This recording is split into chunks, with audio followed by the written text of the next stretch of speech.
Me and my friend Liam are trying to platinum every Borderlands game before Borderlands 4 comes out, but if we fail to do so, then we have to get a Borderlands related tattoo somewhere on our bodies. So unless you guys somehow decouple my sub count and get me to 100,000 subs, then I'll just get the tattoo right away. So be sure to drop a like and subscribe.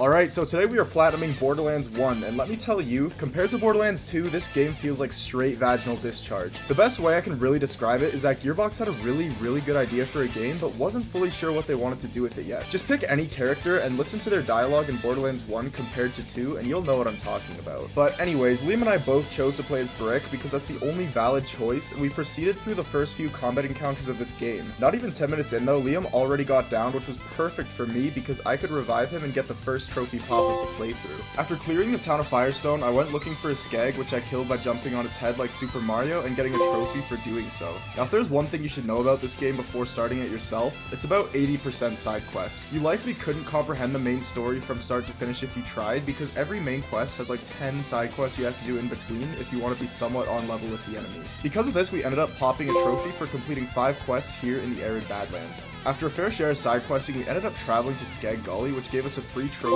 just for discovering the area. Kinda like how your uncle discovered your special area as a little boy. During our little Skeg Gully adventure, we actually ended up hitting level 5, which also happened to be our 5th trophy. If you're unfamiliar with the Borderlands games, you actually get to start using your character's action skill upon hitting level 5. More on that in just a second. For now, we had to kill Ninetoes, which is the first boss fight of the game. He wasn't difficult at all, I just thought it was funny that he had 3 balls. Anyways, back to the action skills. Because we chose Brick, our action skill was fisting. Yup, you heard that right. Brick's action skill is literally just putting your weapons away and pulling out the big guns, if you know what I'm saying. And I was absolutely addicted to Brick's action skill, especially when I first unlocked it, which is why I ended up popping a trophy for killing 15 enemies with my fists of sexual sensation and glory. Not even 5 minutes later, Liam and I both popped a trophy for completing 15 quests in co-op, and I honestly think it's pretty cool that the trophy list encourages co-op play without making the associated trophies completely cancer. Anyways, at some point we ended up fighting a boss called Bonerhead, where Liam and I had a cartoonish agreement to charge Bonerhead with our fists of glory. This obviously didn't f***ing work, because what did we expect being 3 levels under? But we did thankfully get to kill him while in fight for our life, meaning our plan wasn't a complete failure. Anyways, a few minutes later, upon turning in a quest, I hit level 10, which gave me the Ding Novice Trophy pop.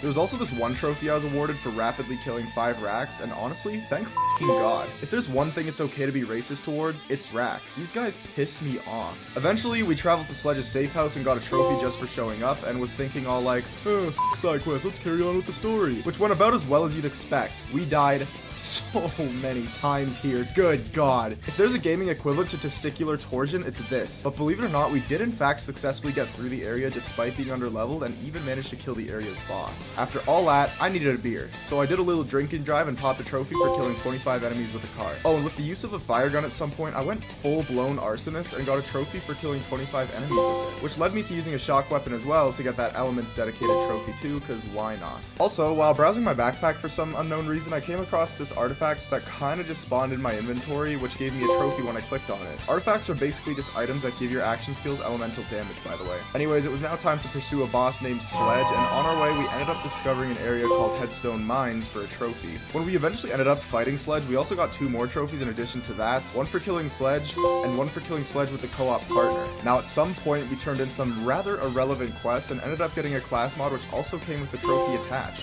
Using this class mod helped me kill many people and in turn get me enough XP to hit level 20 for Ding Expert. And finally, I got trophy number 20 for killing 25 enemies with explosive weapons to end off our first day of the Borderlands Platinum.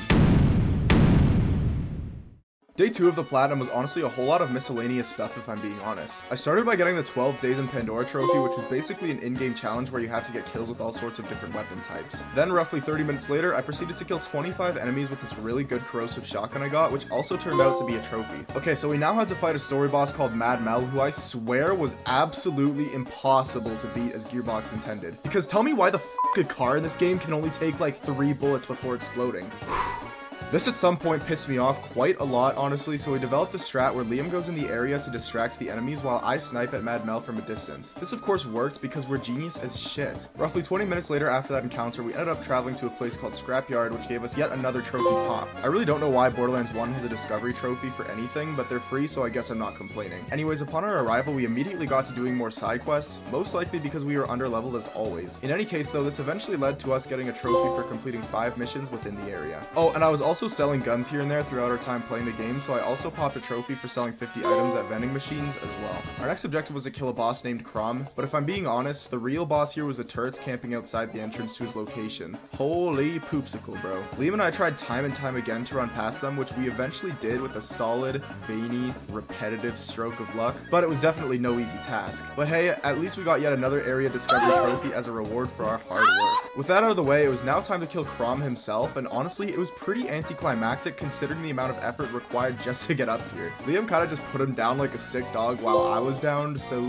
that's pretty cool. As we continue to play through the game, we eventually realized that it's been like 2 hours since we got a dopamine hit from a trophy, so we decided to give each other both a free duel win, which popped us 1 trophy for winning a duel without taking damage, and 1 for just winning a duel in general. A few hours later, I was just killing spider ants because shooting them in their sacks is top 10 most satisfying feelings ever, and I actually ended up getting a trophy for hitting proficiency level 10 with any weapon type. Proficiency levels basically just increase the damage of your guns, in case you're wondering.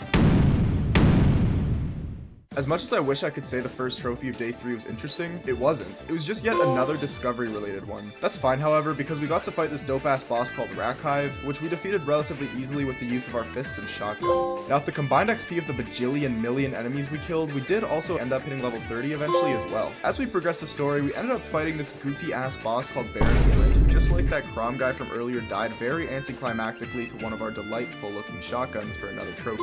The death of Flint actually marks the near ending point of the story, believe it or not. I don't really know the explanation as to why, I just know that we were getting pretty damn close by this point. Unlike Borderlands 2, Borderlands 1 story is quite difficult to follow because of the extreme amount of side quests spread out in between, so I honestly haven't been following the story that closely. But I mean, come on. You can always tell the game is coming to an end when the music starts slapping, the enemies start looking cooler, and you start fighting in some dope ass looking environments. You know what I'm saying? Anyways, as we exited said dope ass environments, I got yet another trophy for discovering an area. Don't worry, I swear there's only 1 more of these. But yeah, to initiate the ending of the game, we first had to activate 3 separate transmitter consoles, which I assume is for the 3 vault key fragments you find throughout the story, which is what allowed us to travel to the Iridian Promontory for the last discovery related trophy, thank god. Now believe it or not, this is actually the final sort of area in the game where you have to kill standard enemies before we get to fight the final boss. This area is probably meant to be hard, but because of this legendary sniper Liam and I both got god knows how long ago, this area was honestly a cakewalk. So with our dick in hand and balls in the other, we traveled to the vault where we got to witness this super hot Russian chick turn into some freaky tentacle creature, which we obviously had to kill. We spent quite a while just whittling down its health by shooting its eye and punching its tentacles before eventually killing it just as I fully died, which popped me a delicious end of story trophy. With the story completed and our peeners slightly erect, it was now time to absolutely lock in for 6 hours straight on the cleanup phase of this platinum trophy grind.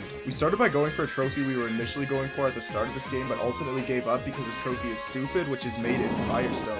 All you have to do for this trophy to be yours is to complete every side quest in the Arid Badlands, which we of course did. Whilst working on some other quest related trophies, I actually ended up accidentally popping the Millionaire trophy, which is pretty self-explanatory if we're being honest. But anyways, back to the quest related trophy I was just talking about. All we had to do is complete every quest in New Haven, which only took, 2 fucking hours. Thankfully though, the trophy list gets quite a bit easier now that we're on our last 10 trophies. Firstly, we saved every claptrap we needed in order to get 42 backpack slots in our inventory for a trophy. If you're wondering, rescuing claptraps throughout Borderlands 1 awards you with a few backpack slots afterwards, so yeah. We then acquired a fun little miscellaneous trophy for simply racing around this track within a certain time limit, which was honestly extremely easy. Because we're getting easy trophies, why not get one for floating on a boat like a goat? Next, we went to the starter area of this game, which to our surprise had a whole arena where players can fight each other in that we missed. So of course I absolutely wiped the floor with Liam in a 1v1 and got awarded a trophy for doing so. Alright, so it was now time for some really boring trophies in which we just had to get kills with all the other characters' action skills. So I started by getting Roland's, which probably took the longest honestly because his turret sucks and can't aim for shit. Next was Mordecai, whose trophy was easy to get but pretty darn stale considering his bird is only capable of killing 1 enemy at a time and had a recharge time of 30 seconds, but we got it in the end regardless. Saving the easiest for last, I got Lilith's dedicated trophy, which was super easy as it only required me to get 1 kill with her action skill. And for the very last miscellaneous trophy of the game, we just joined some random game to pop a trophy for playing in a group of at least 3, so shout out to Let's Play Devin and Grim Dark, I guess. For the last hour of day 3, we went ahead and grinded up to level 40 for the Ding Sleepless trophy, which name is honestly accurate to how we were feeling for the duration of this plat.